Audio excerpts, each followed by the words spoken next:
What's up, everybody? Damon and Brian here, reporting from the frozen tundra that is PAX East 2015. So cold. We just checked out the expansion to Brian's favorite game of last year. That's right, Shovel Knight. Yeah, so the expansion is called Plague of Shadows. Yep.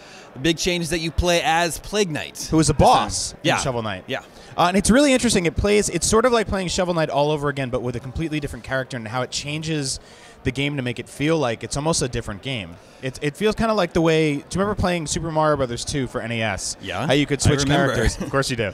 And that game felt dramatically different depending on which character you played. That's kind of how I felt this time around. Yeah, it's really cool. In the expansion, you played through the same levels. It's the same map, but now you have totally different abilities. You don't have the shovel bounce mechanic.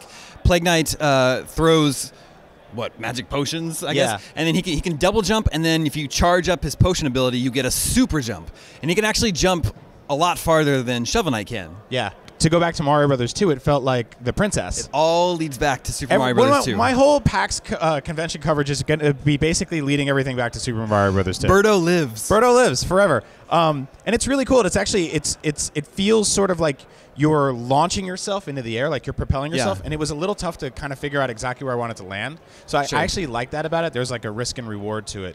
A lot of power-ups are put out of place and collectibles and stuff like that. And you find yourself kind of launching in the air, doing a double jump, and then he's got also this like hover thing where he throws his projectiles. Yeah, it's totally different.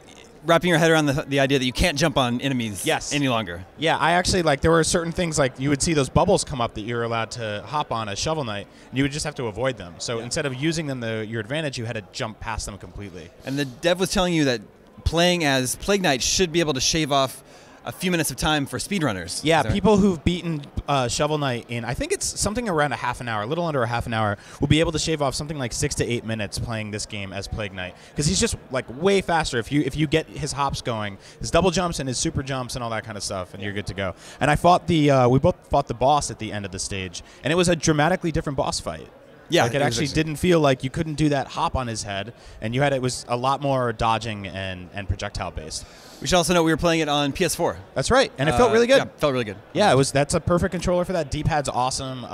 Shovel Knight's very important. You play on a controller that has a good D-pad, and PS4's got that locked down. Yeah. Anyway, we liked it a lot.